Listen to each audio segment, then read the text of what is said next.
A continuación, Niñez, Salud y Sociedad. Clasificación A. Apto para todo público.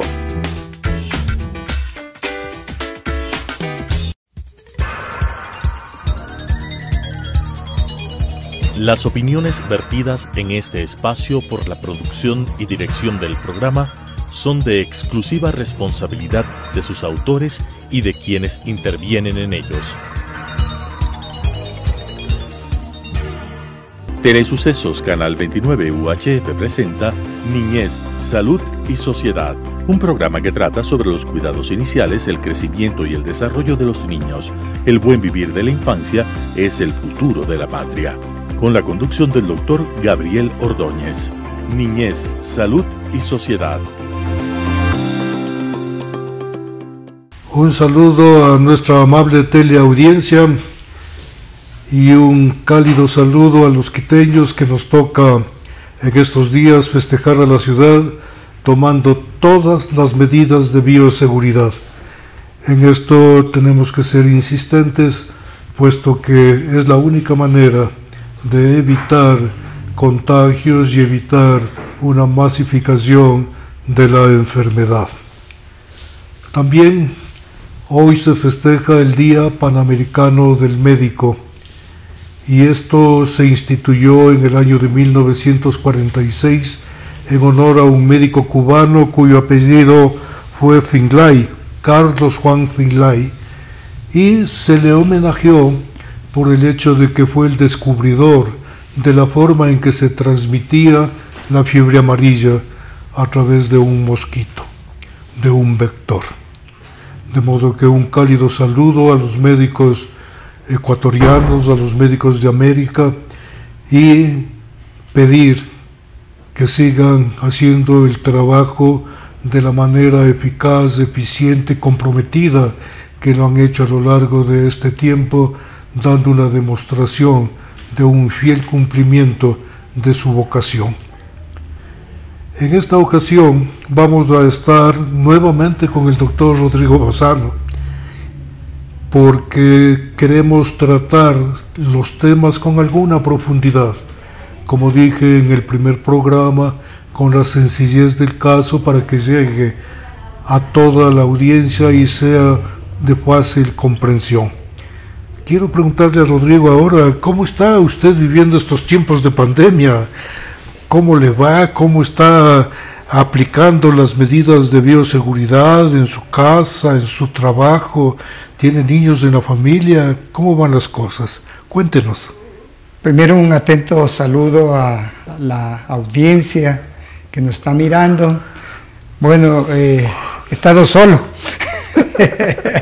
y eso ha sido una ventaja tal vez para mí, pero no es una ventaja para mi familia. Realmente, mi familia tuvo que quedarse en otro país y no pudo retornar porque hubo la cuarentena y se cerró. Y hasta ahora en el país donde están con cuarentena y es difícil salir. Están saliendo poco a poco. Los futbolistas sí salen, pero el resto de gente no sale para divertir a la gente. Pero sí, ha sido difícil. Difícil porque tuvimos que encerrarnos en las casas. Y gente como médicos que somos activos, estamos atendiendo pacientes, nos fue duro los primeros meses que teníamos que salir solo una vez por semana. Y yo lo hacía porque yo veo niños con problemas del corazón. Los problemas del corazón no esperan, están ahí y tenía que salir. Yo iba a un centro hospitalario donde se veían neonatos, y los neonatos por lo general hasta ese tiempo sabíamos que no transmiten, y hasta ahora probablemente no lo haga. Eso todavía está en controversia, pero íbamos con todas las medidas de seguridad, usando todo lo que se nos pedía. Teníamos solo un día de acceso, porque así era la restricción vehicular, y seguíamos respetando a mi persona y respetando al resto de gente, porque eso era lo que la autoridad nos estaba pidiendo. Y eso es lo que nos piden ahora, que sigamos respetándole, y eso es una de las cosas que yo aprendí. Claro, me gustaba salir porque no había tráfico en Quito, pero el problema era salir. Después de 6 días de estar Encerrado salir me costaba y era difícil. El volver no tanto, porque sabía que no había nadie en la casa. Recuerdo que había propagandas de que antes de la casa la familia les lavaba con manguera y todas esas cosas, porque no sabíamos mucho de lo que estaba pasando. Sabíamos que era muy infecciosa, muy contagiosa, pero ahora sabemos que no es tan contagiosa como la varicela, por ejemplo.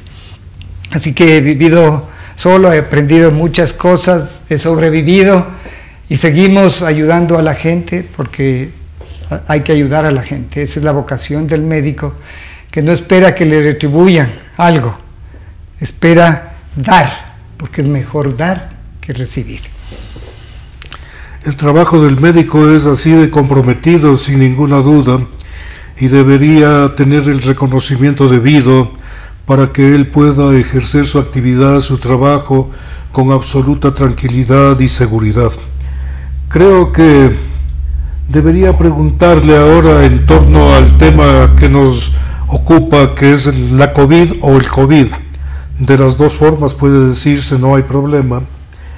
¿Cómo es que se diagnostica esta enfermedad en los niños? Ya, el mismo formato que se los hace en el adulto, el mismo formato.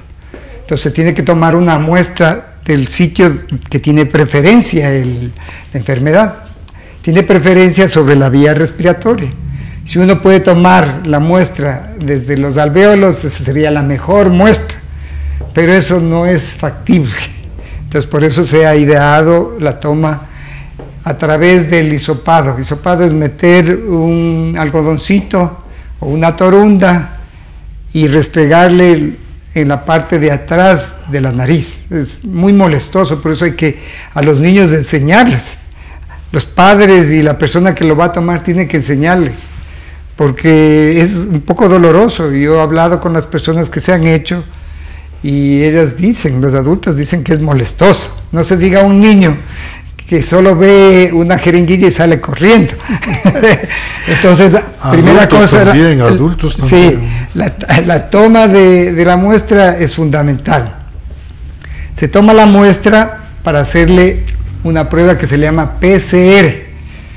Entonces no tenemos que confundir, porque hay una prueba en sangre que se le llama PCR, que es una proteína que se produce en el hígado y que nos sirve para saber cómo está la inflamación de la persona. Esta es una reacción de cadena proteínica para investigar a la gente que está provocando una enfermedad. Y es muy sensible y muy específico. Quiere decir esto que tiene muy pocos falsos positivos y muy pocos falsos negativos. Es decir, es una prueba confiable. Se lo hace ya desde el siglo anterior, finales del siglo anterior, para identificar enfermedades. ¿En qué consiste eso?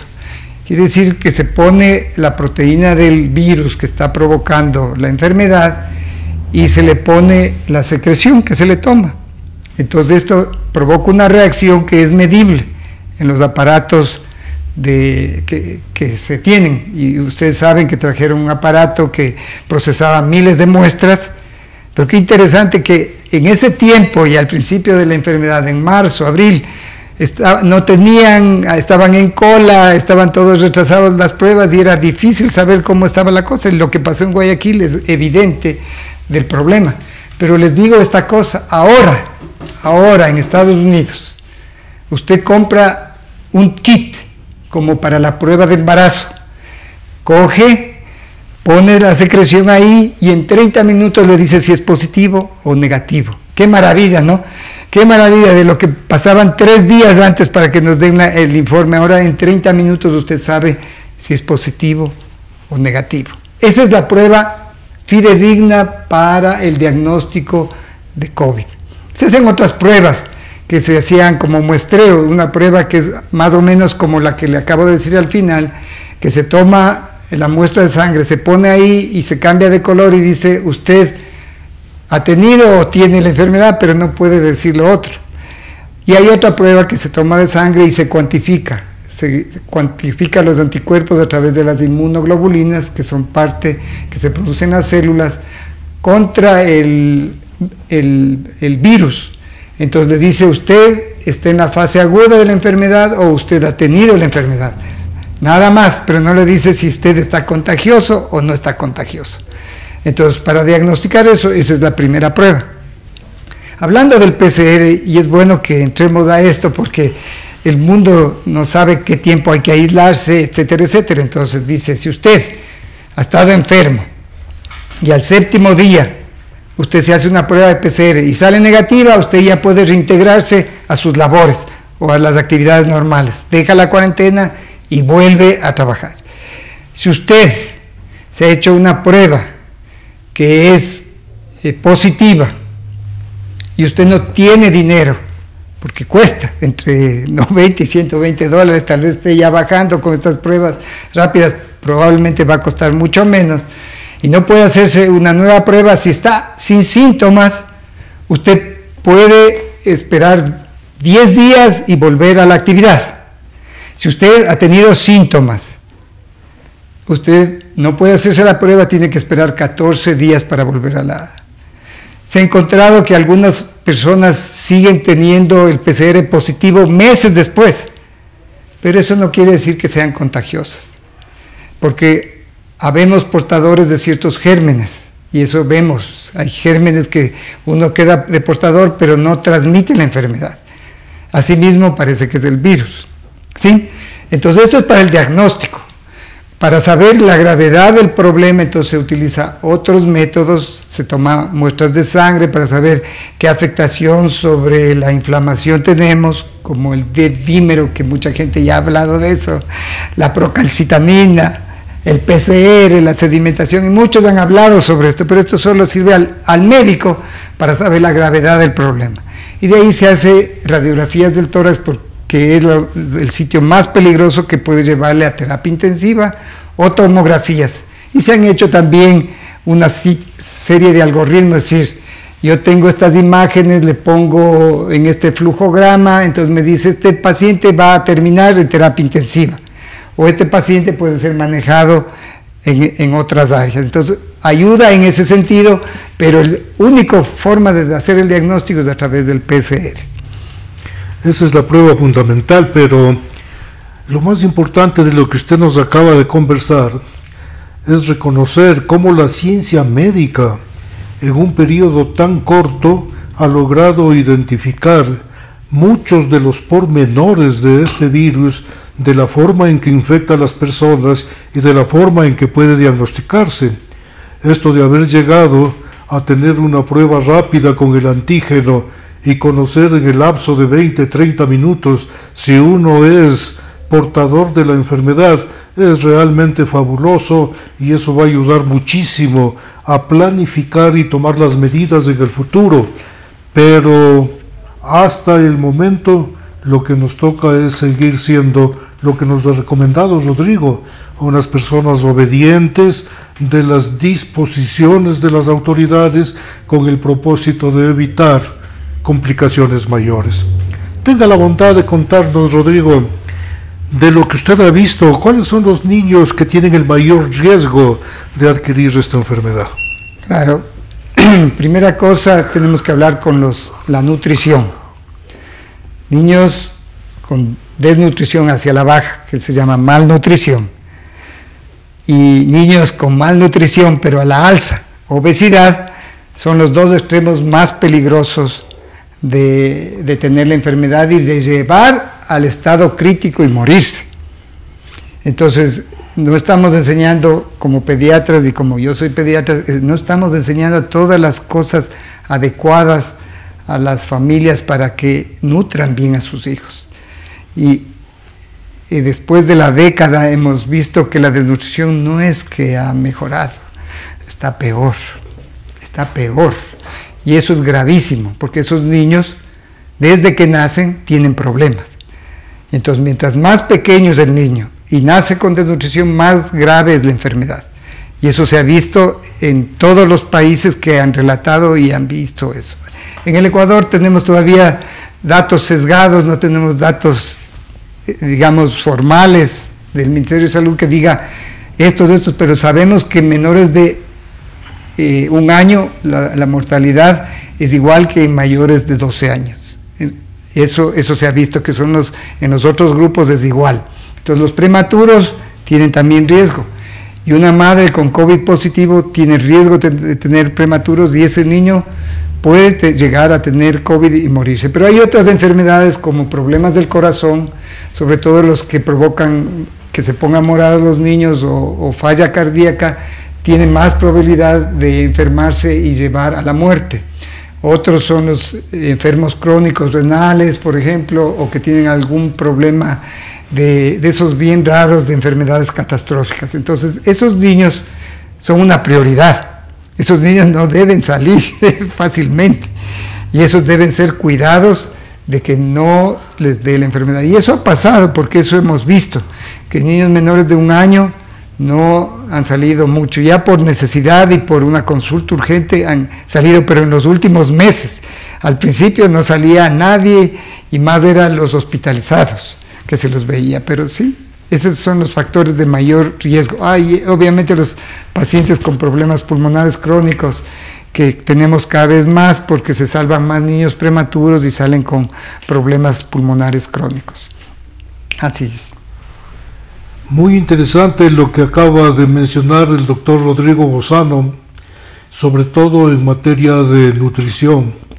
Todos conocemos que el país lastimosamente enfrenta un problema de malnutrición crónica en los niños que no ha mejorado desde hace muchísimos años y que ahora pues puede afectar el curso de la enfermedad y, como se ha mencionado, causar la muerte en los pequeños niños que no están bien nutridos. De modo que es una variable a ser tomada en cuenta, sobre todo por las autoridades, que deberían de una manera eficiente tomar medidas para controlar este problema de salud pública en el país. ¿Qué nos recomienda acerca del tratamiento? ¿Cree usted prudente utilizar el óxido de cloro, por ejemplo, en los niños, o usted desaconseja eso y nos propone otras medidas? Muchas gracias, esta es una pregunta que estaba esperando. ¿Qué es lo que no debemos hacer? Es la primera cosa que es decir, más o menos hemos vuelto al siglo anterior, a principios del siglo anterior, que todas esas cosas que estábamos haciendo se hacían. Y la respuesta final es de que después de la pandemia por influenza existieron más de 50 millones de muertos por hacer todas las cosas que nos decían. Solo quiero recordarles que el cloro es un gran desinfectante, cualquiera de las formas, pero también es un gran aniquilador. En la Primera Guerra Mundial se utilizó cloro para matar a la gente a través de los gases. Y solo les recuerdo que el año anterior, tal vez un año y más, unos jóvenes que fueron a una piscina a nadar y a entrenarse porque eran nadadores, pusieron de más cloro para purificar esa agua y muchos terminaron con daños pulmonares crónicos que ahora están en tratamiento. Solo les recuerdo, entonces, el cloro sí es bueno para desinfectar los pisos, desinfectar las mesas, etcétera, etcétera, y deben usarlo, pero no para tomar, porque a la larga daña en cualquier forma. Si es que no toman en cantidades suficientes, va a dañar el hígado. Y después van a tener que hacerse trasplante del hígado, que se hace en el país muy escasamente y es muy costoso. Pero eso es uno de los problemas. Han dado muestras con otras medicinas y los políticos han recomendado dar medicina. ¿Qué es lo que ha pasado? Que algunos se han muerto por las medicinas que se estaban usando. Por ejemplo, la hidroxicloroquina. Solo les cuento que había gente que me llamaba si es que yo tenía algunos amigos que le pueden dar hidroxicloroquina porque usaba para una enfermedad crónica que se usa, por ejemplo, en artritis reumatoidea o en colagenopatías en general. Se usaba eso, pero era tan escaso ese medicamento que la gente estaba pagando hasta 10 veces el precio. Si normalmente costaba 50, les vendían por 500 las 30 tabletas que necesitaban para su tratamiento. Me parecía ilógico porque los políticos comenzaron a hablar de medicina. Y eso es grave, ¿no? Eso es muy grave, a no ser de que sea médico el que también hace política, pero el médico que hace política hace más política que medicina. Y así también algunos antiparasitarios se usaron en demasía, se usaron también antibióticos. Yo creo que los antibióticos se deben usar solo cuando hay una infección bacteriana y probada, porque ese va a ser más problema, la resistencia bacteriana va a ser más problema que esta pandemia. Nosotros como profesionales enseñamos a nuestros alumnos que no usufructen ni abusen del uso del antibiótico. Yo que estoy yendo a terapias intensivas, estoy viendo que hay ya múltiple resistencia a los antibióticos usados a principios de este siglo. Están usando antibióticos de tercera generación que ya no hay más para poner. Muchos niños se están muriendo por el uso indiscriminado de antibióticos. Y a veces la gente va a las boticas, farmacias, cadenas, etcétera, etcétera, y pide a un bachiller que le diga qué medicina tomar, y ese bachiller le dice un antibiótico debe tomar, y lo único que estamos haciendo es aumentando la resistencia de estas bacterias, de esos antibióticos, y nuestros hijos y nuestros nietos en el futuro no lo tendrán. Por eso no debemos hacer. Lo que debemos hacer, nutrirnos bien, tener paz interior, edificar. Este programa dice que vamos a ver por la niñez que es un cuerpo, un alma y un espíritu. Y el espíritu es el que aviva el cuerpo. Si el cuerpo no está avivado, va a sufrir más enfermedad. Entonces, la integridad de esto hace que el ser humano esté mejor. Entonces, eso es ideal para tener una mejor salud. Ya con la enfermedad, si es que ya lo tenemos, porque la mayoría que se nutre bien, está bien cuidado, está cuidándose de las cosas que le pide la autoridad, entonces va a tener menos la enfermedad. Pero ya los que tienen, entonces no hay tratamiento. Primera cosa, no hay tratamiento. Si no hay tratamiento, como que usted tiene una amigdalitis, es decir, una inflamación de la garganta por el estreptococo beta hemolítico, que es un germen especial, usted le da el antibiótico, se cura. Si usted no le da el antibiótico, entonces ese niño puede hacer fiebre reumática, así nomás de fácil, así se previene. Entonces no hay. Pero actualmente hay un medicamento que se está usando, que se llama el Remdesivir. Esto es un antiviral que lo que hace es captura los virus para que no sigan propagándose. Entonces ahora se recomienda en los pacientes críticos y los pacientes graves, que acorta el tiempo de la enfermedad y evita que se prolongue su estadía en el hospital, pero no ha disminuido la mortalidad, acorta nomás el tiempo. Entonces por eso ya gente pensante dijo, ok, vamos a usar este antiviral también en los leves y en los moderados. Pero ¿dónde lo pueden hacer? ¿Dónde tienen dinero? Si a nosotros nos donaron ese medicamento, ya se ha de haber acabado hace tiempo. Ese tratamiento para un adulto, como dije la vez anterior, cuesta $2,300 y sirve para 5 días. Entonces están usando para que disminuya el tiempo y pueda no llegar a terapia intensiva y salir en mejores condiciones. Pero todavía se está probando muchas cosas, pero no hay un tratamiento que detenga la mortalidad. Pero hemos mejorado, al principio se morían 9 que llegaban a terapia intensiva, ahora se mueren 4. Es decir, hemos mejorado conociendo más que hay factores inflamatorios, dándoles otros tratamientos, pero no hay un tratamiento ideal. Ha tocado un tema realmente sensible para el país, y es el hecho de que con las enfermedades lastimosamente se hace política. Y yo quiero solicitar de manera muy comedida que este tema de la COVID no pase a ser un tema de campaña, porque va a distorsionarse mucho, se va a engañar mucho y se va a causar mucho daño a la población. El otro tema que ha topado y que ha sido, desde mi punto de vista, muy importante, es el del tratamiento, y de eso tendremos más adelante un par de programas con el propósito de hablar con expertos acerca de cómo deben manejarse determinados medicamentos en la niñez, sobre todo los antibióticos, porque como se ha dicho, pueden causar un daño tremendo a la niñez, a la juventud y a la población en general. En el próximo programa con el doctor Bozano tendremos la oportunidad de revisar las medidas de prevención y qué es lo que podemos hacer para evitar contagios masivos y de qué manera podríamos también evitar agravamientos de la enfermedad en los pacientes pediátricos. Hasta la próxima ocasión. Las opiniones vertidas en este espacio por la producción y dirección del programa son de exclusiva responsabilidad de sus autores y de quienes intervienen en ellos.